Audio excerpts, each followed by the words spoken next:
4주 전이었던 것 같습니다. 예수님의 부활을 저희들이 기념하기 위해서 부활절 예배를 함께 모여서 드렸습니다.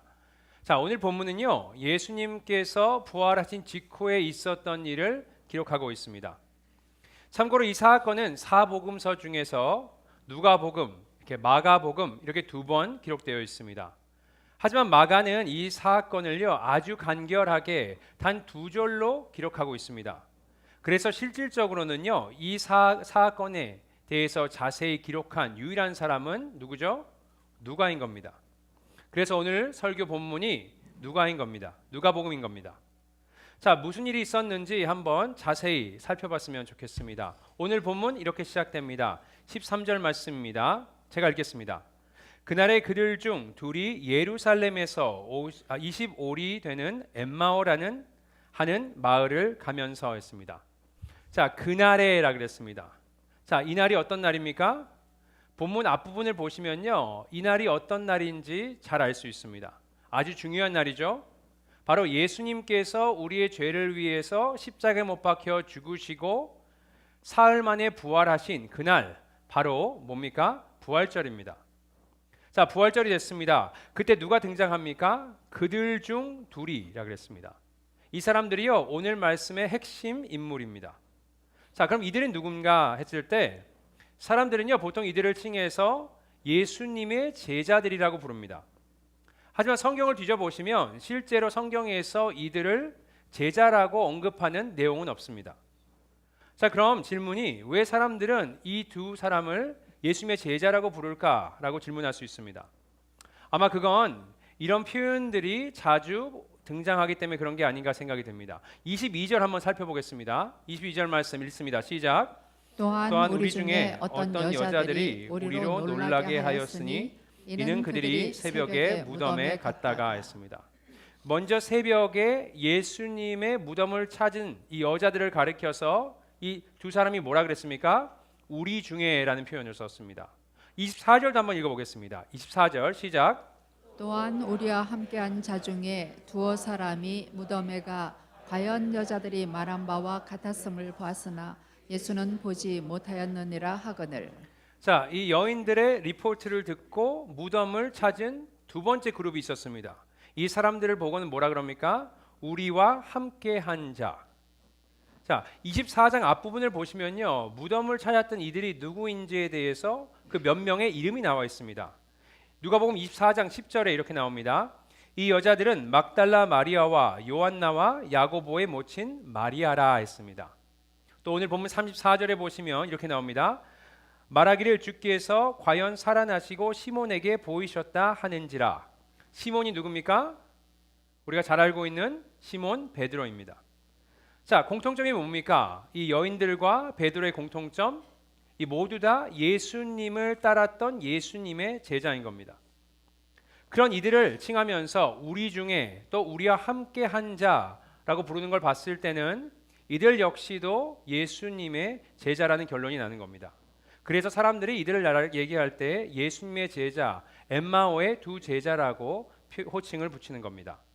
자, 엠마오의 두 제자가 있습니다. 그들이 뭘 하고 있습니까? 보시면 예루살렘에서 25리 되는 엠마오라 하는 마을로 가면서 했습니다. 예루살렘에 있다가요, 그들이 어디로 갑니까? 엠마오라는 마을을 가는데 거리가 얼마죠? 25리, 마일로 따지면 7마일, 킬로미터로 따지면 한 11km 정도 떨어진 거리에 있는 도시입니다. 동네입니다. 자, 그럼 이들이 이렇게 집으로 돌아가는데 그들은 왜 예루살렘을 방문했을까라고 우리가 고민을 해본다면 정확한 이유는 우리가 알 수 없습니다. 왜죠? 성경에 기록되어 있지 않기 때문에. 하지만 추측은 해볼 수 있습니다. 아마도 이들이 유대인이었을 가능성이 높은데 6월절 절기를 지키기 위해서 이들이 다 지금 예루살렘에 간 것이 아닌가, 이 가능성이 있고요. 또 그것도 아니면 예수님을 따르는 제자였기 때문에 예수님께서 예루살렘에 입성한다는 소식을 듣고 예수님을 반기기 위해서, 예수님을 만나기 위해서 온 것이 아닌가, 이렇게 생각이 됩니다. 이제는 볼 일이 다 끝났으니까 뭘 하죠? 다시 집이 있는 엠마오로 돌아가는 길인 겁니다. 자, 이렇게 돌아가고 있습니다. 이 제자들이 돌아가는 길에 뭘 합니까? 14절에 이렇게 나와 있습니다. 이 모든 된 일을 서로 이야기하더라. 일어난 어떤 일에 대해서요, 이 두 제자가 지금 대화를 나누고 있는 겁니다. 자, 어떤 일이 벌어졌죠? 18절에 보시면요, 예루살렘에 이 사건에 대해서 모르는 사람이 하나도 없다 그랬습니다. 엄청난 일이 일어난 겁니다. 모든 사람들이 쑥덕쑥덕 거리면서 이야기하는 것이 다 이 얘기입니다. 큰 일이에요. 무슨 일이죠? 19절과 20절 한번 같이 읽어보도록 하겠습니다. 시작. 이르시되 무슨 일이냐 이르되 나사렛 예수의 일이니 그는 하나님과 모든 백성 앞에서 말과 일에 능하신 선지자이거늘 우리 대제사장들과 관리들이 사형 재판에 넘겨주어 십자가에 못 박았느니라. 무슨 일입니까? 예수님에 대한 일입니다. 예수님의 고난과 예수님의 재판과 죽음에 관한 이야기입니다. 종교 지도자들이요, 예수님을 미워했습니다. 그래서 그를 핍박했어요. 또 재판에 넘겼습니다. 죄가 없었지만 예수님을 어떻게 했습니까? 십자가에 매달아 죽였습니다. 이 사건에 대해서 지금 두 제자들이 집에 가는 길에 대화를 나누고 있는 겁니다. 자, 이 대화를 나눈 이 제자들, 예수님의 죽음에 대해서 어떻게 생각합니까? 17절 마지막 부분을 보면요, 이런 얘기가 나옵니다. 두 사람이 슬픈 빛을 띠고 머물러 서더라 했습니다. 슬픈 빛을 띠었다. 그걸 원어로 보시면요, 합성어인데 어둡다라는 단어와 눈, 보다라는 단어가 합성된 단어입니다. 이게 이 당시에 제자들이 얼마나 슬퍼했는지에 대해서 우리에게 클루를 주는 겁니다. 왜? 누가 봐도요, 슬퍼 보이는 겁니다. 안색이 좋지 않아요. 어두운 겁니다. 그만큼 슬픔을 숨길 수 없을 정도로 지금 슬퍼하고 있다. 이렇게 보시면 되겠습니다. 자, 그럼 왜 이렇게 슬퍼하는가? 21절에 보면 이런 내용이 나옵니다. 21절 읽습니다. 시작. 우리는 이 사람이 이스라엘을 속량할 자라고 바랐노라. 이뿐 아니라 이 일이 일어난 지가 사흘째요. 예수님이요, 이스라엘을 속량할 자라고 믿었답니다. 다시 말해서 예수는 메시아다라고 믿었답니다. 자, 메시아로서 뭘 기대했습니까? 이가 이스라엘 백성들을 로마에서 해방시키고 이스라엘이라는 나라를 세상의 중심으로 두겠구나. 다시 그 영광스러운 날들이 돌아오겠구나. 메시아가 오면 그걸 기대하고 있었습니다. 자, 그런데 그 메시아 예수님 어떻게 됐습니까? 죽었습니다. 죽음을 당한 겁니다. 그러니까 이들이요, 큰 절망에 빠져 있는 상태입니다. 그래서 너무 슬퍼하는데 그 슬픔을 사람들에게 숨기지 못할 정도로 슬퍼하고 있습니다. 자, 또 다른 일이 일어나는데 무슨 일이 벌어집니까? 22절부터 24절까지 한번 읽어보겠습니다. 시작. 또한 우리 중에 어떤 여자들이 우리로 놀라게 하였으니 이는 그들이 새벽에 무덤에 갔다가 그의 시체는 보지 못하고 와서 그가 살아나셨다 하는 천사들의 나타남을 보았다 함이라. 또 우리와 함께한 자 중에 두어 사람이 무덤가에 과연 이 여자들이 말한 바와 같았음을 보았으나 예수는 보지 못하였느니라 하거늘. 소문이 들리는 겁니다. 예수님께서 부활하셨다. 다시 살아나셨다. 아니, 무덤을 찾아갔는데 천사들을 봤고 그 천사들이 예수님이 부활했다 하더라. 이러면서 많은 소식들이 들립니다. 자, 이런 리포트를 들었습니다. 엠마오의 두 제자들 어떻게 반응합니까? 22절 앞부분을 보시면 이렇게 얘기했습니다. 우리로 놀라게 하였으니. 자, 놀랐다는 이 단어가요, 긍정적인 단어가 아닙니다. 자, 원어로 한 번 더 보시면 이 역시도 합성어인데 밖으로, 히스테미, 서다. 그러니까 이런 겁니다. 중심을 잘 잡고 서 있는데요, 누가 와서 나를 흔드는 겁니다. 밖으로 밀치는 겁니다. 이게 뭘 의미하냐? 얼마나 이들이 놀라고 혼란스러운지를 표현하기 위해서 사용한 단어입니다.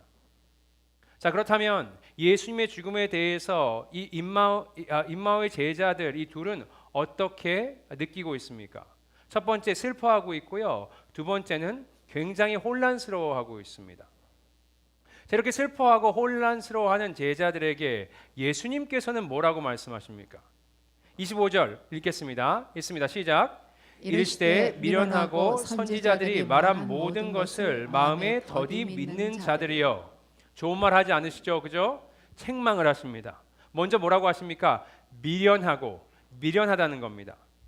이게요, 헬라어로 생각이 없다 이런 뜻입니다.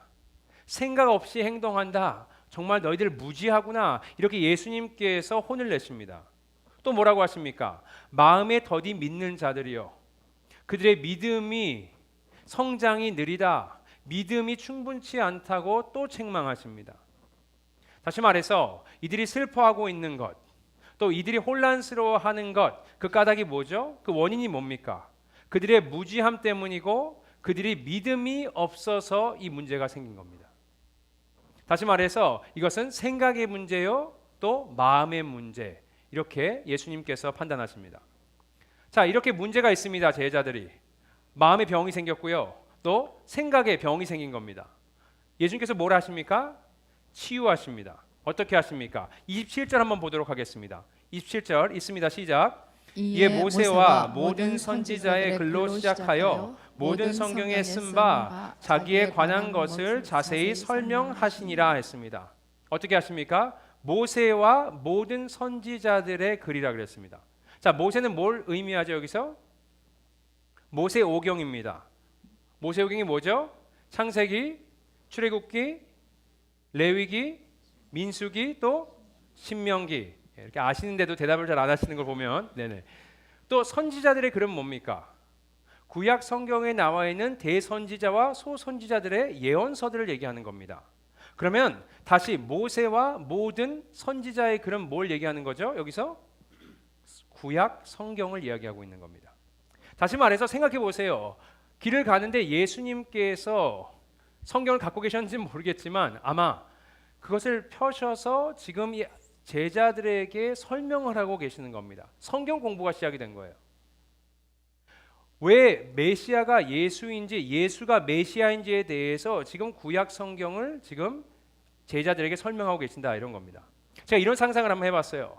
예수님께서 출애굽기 12장을 딱 펴셔가지고, 자, 6월절 어린 양이 있잖아. 그게 예수야.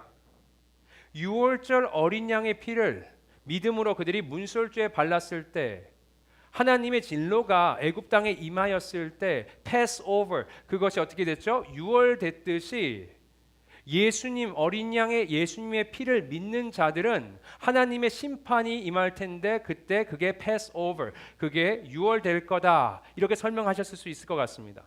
자, 민수기 21장을 피셨어요. 그 다음에 뱀에 물려 죽어가는 이스라엘 백성들이 어떻게 구원을 받았습니까? 어떻게 살았죠?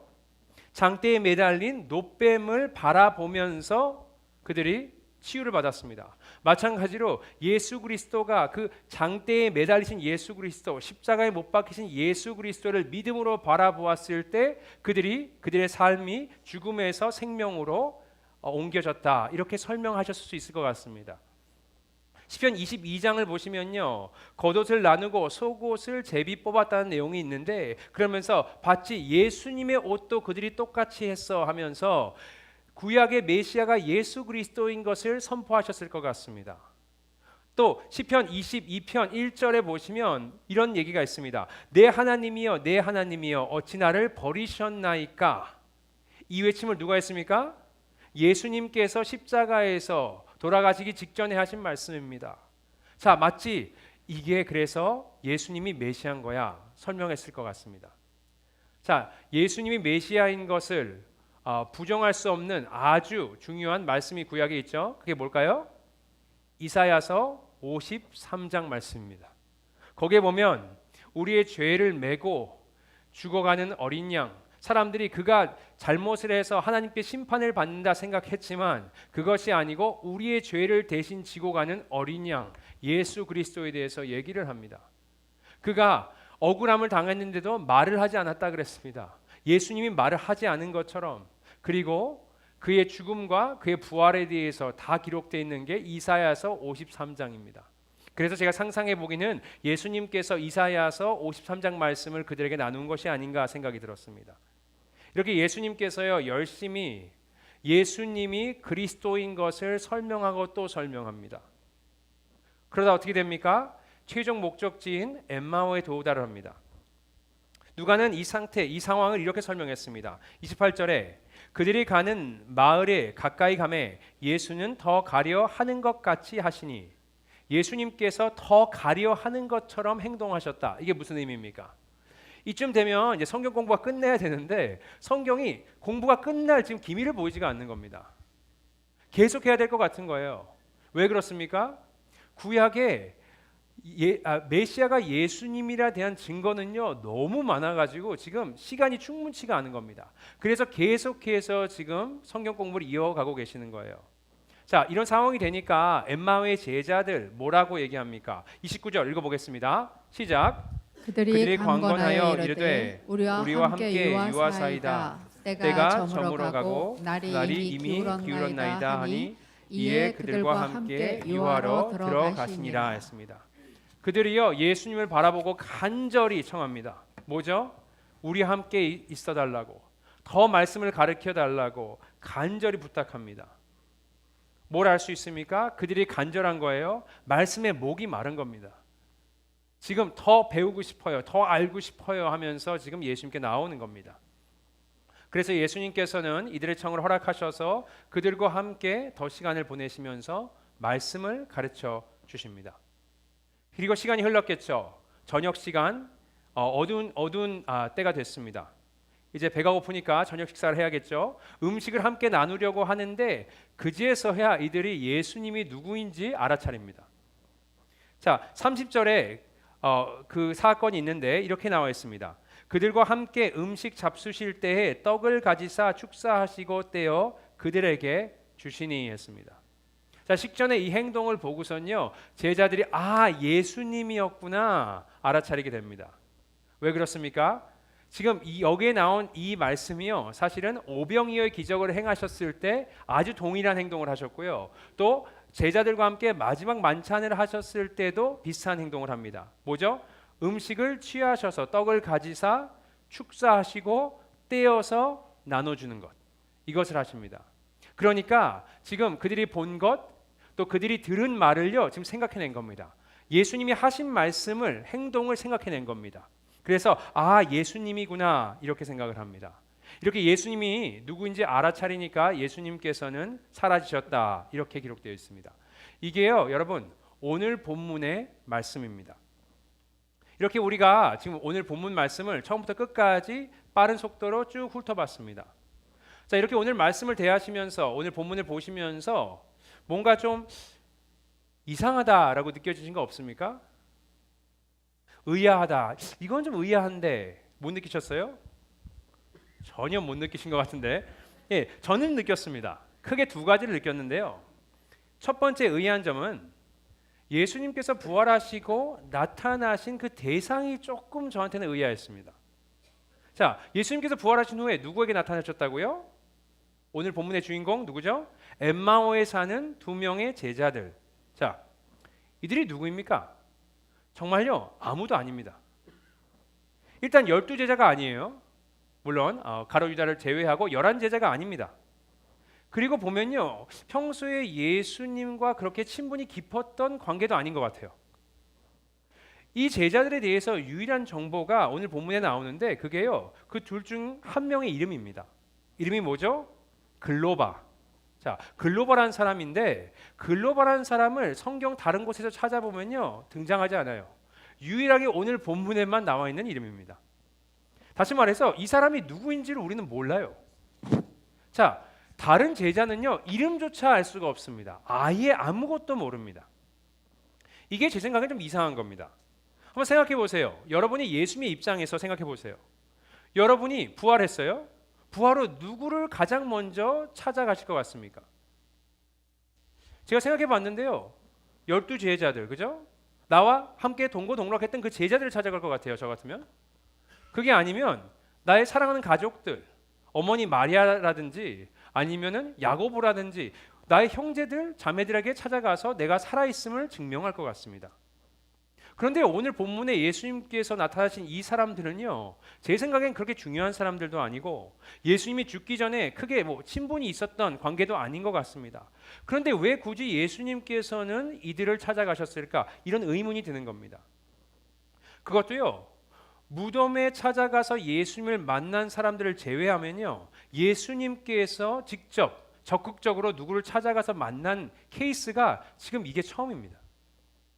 그래서 의문이 드는 겁니다. 두 번째 또 의아했던 점은요 예수님께서 본인을 나타내시는 방법입니다. 자, 마가복음에 보면 이런 내용이 있습니다. 마가복음 16장 12절 한번 읽어볼까요? 읽습니다. 시작. 그 후에 그들 두 사람이 걸어서 시골로 갈 때에 예수께서 다른 모양으로 그들에게 나타나시니 예수님께서 어떻게 나타나셨다고요? 다른 모양으로. 자, 다른 모양으로 나타나셨으니까 그들이 예수님이 누군지 알아보지를 못한 겁니다. 당연한 얘기죠, 그죠? 이게 요한복음 20장을 보시면요, 막달라 마리아에게도 예수님께서 나타나시는데 나중에는 알아보지만 처음에는 예수님을 알아보지 못합니다. 그리고 예수님을 동산지기로 착각을 해요. 자, 이렇게 예수님이 부활한 예수님 겉모습이 전과는 달랐던 것 같습니다. 그래서 의문이 드는 겁니다. 왜 본인이 부활하신 걸 나타내시려면 본인의 전 모습으로 나타내셔야 오히려 더 신빙성이 있을 텐데 왜 굳이 그렇게 하셨을까? 처음부터 제자들, 엠마오의 제자들을 따라다니면서 오랜 길을 걸으면서 함께 얘기하시면서 본인이 누군지를 드러냈으면 되는데 왜 그들이 알아차릴 때까지 기다리셨을까? 이런 의아한 점이 좀 있는 겁니다. 이렇게 본인을 나타내신 대상도 그렇고요. 또 처음에 본인이 누군지 숨긴 점들도 의아한 겁니다. 저만 그런가요? 예. 그래서 생각을 해봤습니다. 왜 그러셨을까? 묵상해봤습니다. 제가 개인적으로 내린 결론은요, 이겁니다. 이게 다 우리를 위해서 이러신 것이 아닐까라는 생각이 들었습니다. 자, 먼저요, 예수님께서 예수님과 그렇게 친하지 않았던 사람들에게 나타나신 이유는요, 예수님이 누구에게 본인을 드러내고 알리고 싶어 하는가를 알려주는 것 같습니다. 단지 본인의 부활을요, 몇몇 친한 사람들, 특정 인물에게만 나타내시려는 것이 아니고요, 우리 모두에게 보잘것없는, 본 적도 없는, 친밀하지 않았던 우리에게 나타나시기를 원하시는 게 아닌가라는 생각이 들었습니다. 너무 아이러니한 것이요, 베드로를 제외하면 다른 제자들, 그들이 나중에 보면은 이들을 통해서 예수님이 부활했다는 소식을 듣습니다. 우리 생각에는 12 제자들이 먼저 듣고 그 사실을 알려야 되는데 이게 반대로 되는 겁니다. 왜요? 예수님께서는요, 말씀드리지만 특정한 몇몇 인물에게만 본인을 드러내고 싶어 하시는 것이 아니고 보통 사람들, 우리 모두에게 이것을, 예수님의 부활을 믿고 또 알게 하기를 원하신다, 이런 내용이 아닐까 생각이 들었습니다. 자, 두 번째요, 예수님께서 사람들이 육안으로 그가 부활했다는 것을 알아보지 못하게 한 이유가 뭘까라고 생각했을 때는요, 가르침을 주시는 것 같습니다. 예수님을 알고 믿는다는 것은 우리의 육안으로 되는 것이 아니고 뭡니까? 영안이 열려야 가능하다, 이 메시지를 담고 있는 것 같습니다.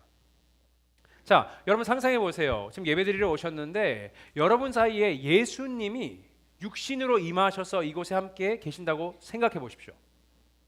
자, 여러분 중에 몇 분이나 이분이 예수님이구나 알아차릴 수 있겠습니까? 나는 알아차릴 수 있다. 손 들어보세요. 예, 저도요, 예수님이 이곳에서 예배를 함께 드리셔도요, 제 앞에서 말씀을 듣고 계셔도 예수님인지 못 알아볼 것 같습니다. 왜 그렇습니까?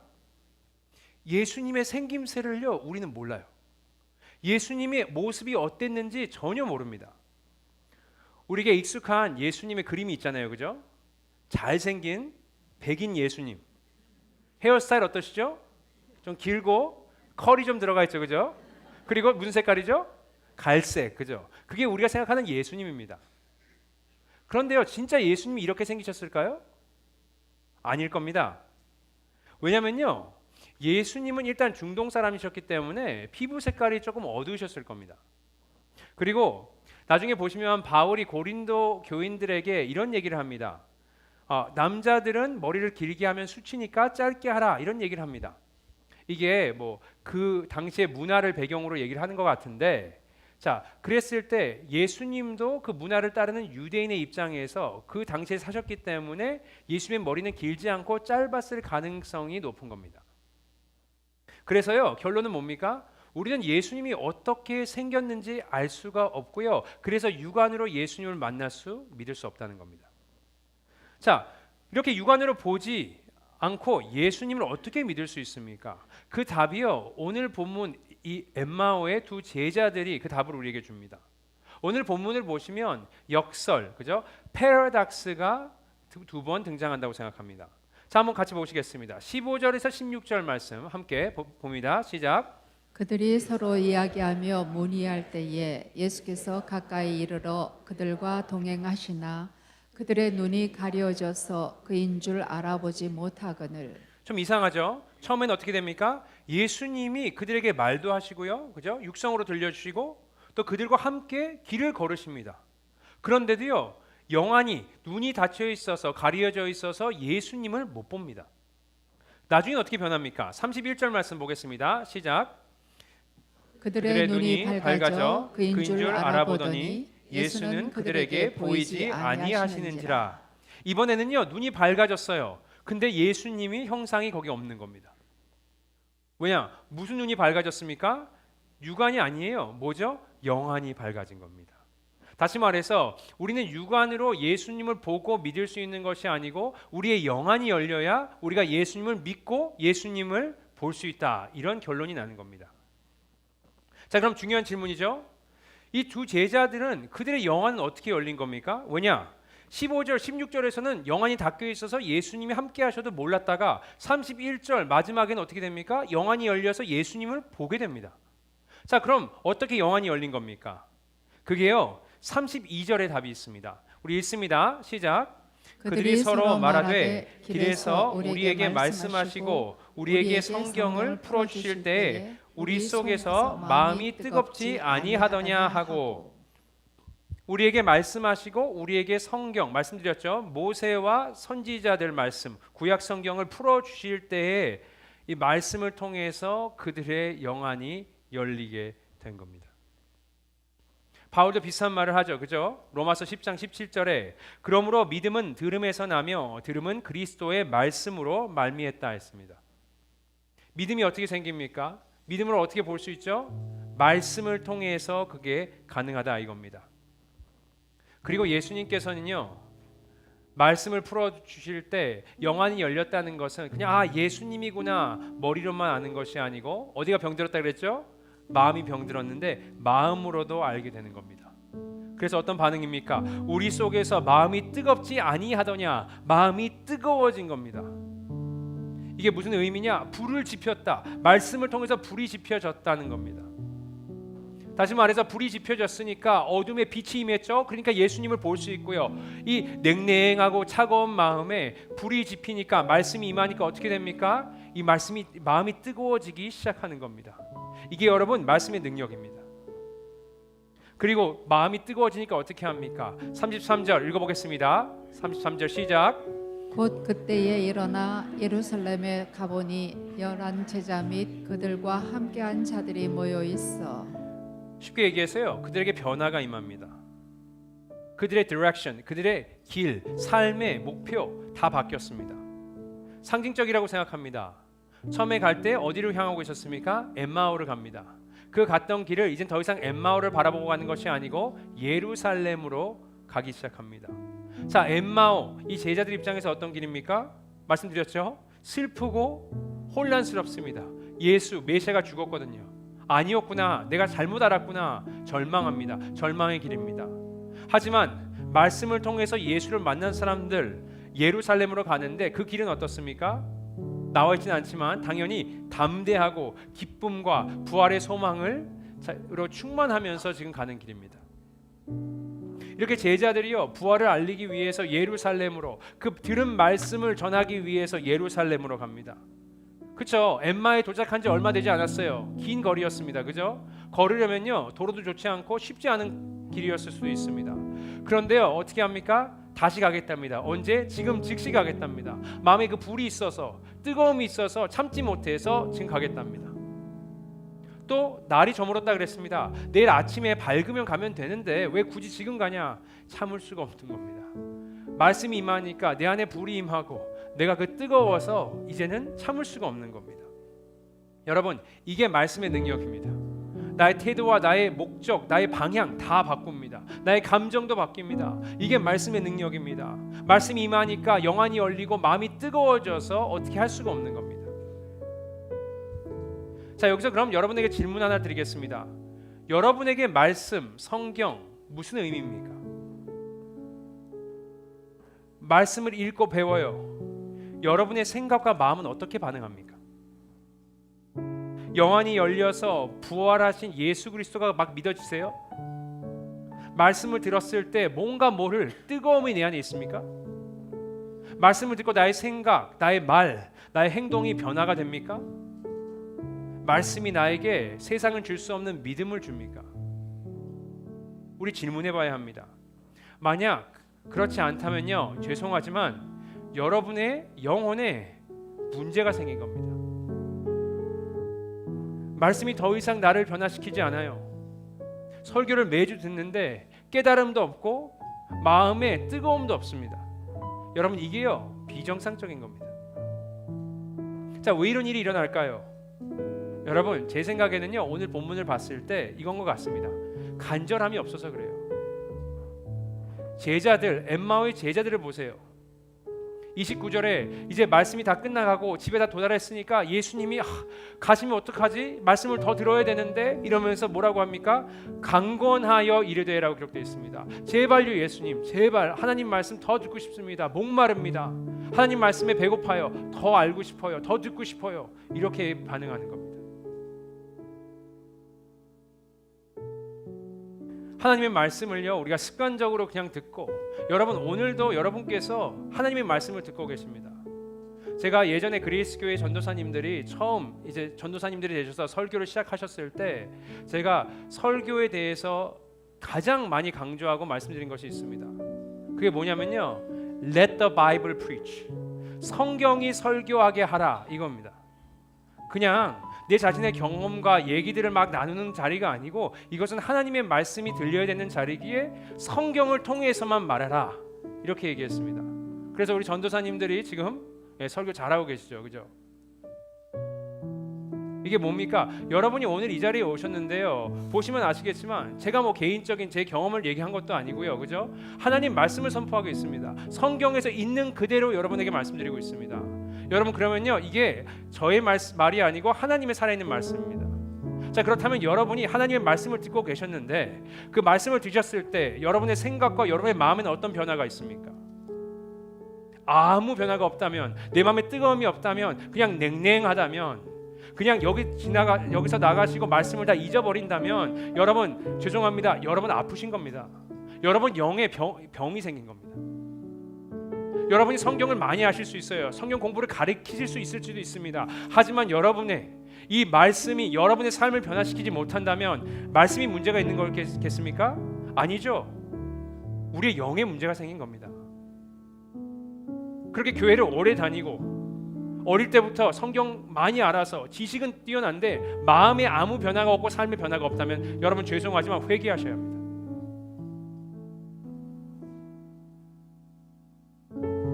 내 삶에 은혜도 없고 뜨거움도 없으면, 또 삶의 변화도 없다면 우리 정말 주님 앞에 다시 간절함으로 나아가셔야 된다, 이겁니다.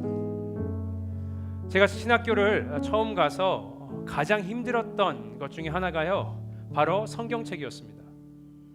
예전에는 제가 성경책을 보면은 정말 두려움과 떨림으로 이걸 열으면서 막 하나님 말씀하소서 이러면서 정말 하나하나 곱씹으면서 하나님 말씀을 들었었습니다. 그리고요 이 말씀을 들었을 때 내 가슴이 터질 것 같이 뜨거웠고요, 그리고 내가 모르는 것을 하나님께서 알게 하시고 또 믿음을 주셨습니다. 나의 감정을 바꾸셨어요. 슬퍼하는 마음에 하나님 말씀을 묵상하면 그 말씀을 통해서 그 슬픔이 기쁨으로 변화됐습니다.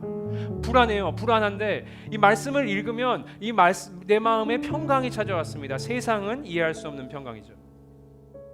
그런데 이게 신학교를 가니까 교과서가 된 겁니다. 이걸 외워야 돼. 왜? 시험 잘 봐야 되니까. 리포트를 써야 되니까 어디서 어떤 내용이 있는지, 이렇게 변하고 있는 겁니다. 이렇게 변질되는 제 영을 보면서요 제가 주님 앞에 기도하고 또 치열하게 기도하면서 싸웠습니다. 이러면 큰일 나겠구나. 그리고 그 싸움을요 오늘 지금도 이어가고 있습니다. 왜? 목회를 하면서 이 성경을 통해서 제가 뭘 하죠? 설교를 준비합니다. 이게 직업병이라 그러죠, 그죠? 그냥 말씀을 보면은 이게 이런 설교하면 되겠구나, 이런 설교가 좋겠구나, 이 생각이 드는 겁니다. 그냥 순수하게 하나님의 말씀으로 듣지 않고. 그래서 어떻게 합니까? 또 싸우는 겁니다. 치열하게 하나님의 말씀을 들을 수 있도록. 설교를 들어요. 다른 분들의 그럼 그 설교의 내용을 파악하는 겁니다. 이런 부분에서 이렇게 이어가실 것 같고 이렇게 될 것 같다. 결론을 먼저 냅니다. 여러분, 이게요, 제 영이 교만해진 겁니다. 그런 거 다 이전에요. 설교를 판단하기 전에 설교가 길다, 여러분, 하나님의 말씀인데 아니 어떻게 30분을 길다고 하는 사람이 있을 수가 있습니까? 정말 여러분, 우리 영이 아픈 겁니다. 저도 그렇고 여러분도 그렇고요. 그래서 이 싸움을 우리가 어떻게 해야 되냐면 치열하게 해야 합니다. 하나님 말씀에 감동이 없다면, 내 마음이 뜨거워지지 않는다면, 나에게 믿음을 주지 못하고 삶을 변화시키지 못한다면 우리가 치열하게 싸워야 한다 이겁니다. 여러분, 이게 말씀의 능력입니다. 이 말씀의 능력을 체험하고 있지 않으신다면 회개하고 돌이키시기를 바랍니다. 말씀을 대하는 마음을 바꾸세요. 하나님의 살아있는 말씀입니다. 여러분, 태도를 바꾸세요. 기대를 갖고 나오세요. 하나님의 말씀임을 기억하시고 두려움과 떨림으로 성경을 대하셨으면 좋겠습니다. 그래서 말씀을 통해서 진리의 눈이 열리고, 말씀을 통해서 나의 마음이 다시 뜨거워지고, 말씀을 통해서 나의 삶의 방향, 더 이상 엠마오가 아니고 예루살렘으로 회복되고, 또 이렇게 말씀의 능력을 체험하시면서 승리하시는 저와 여러분 되시기를 예수님의 이름으로 축복드립니다.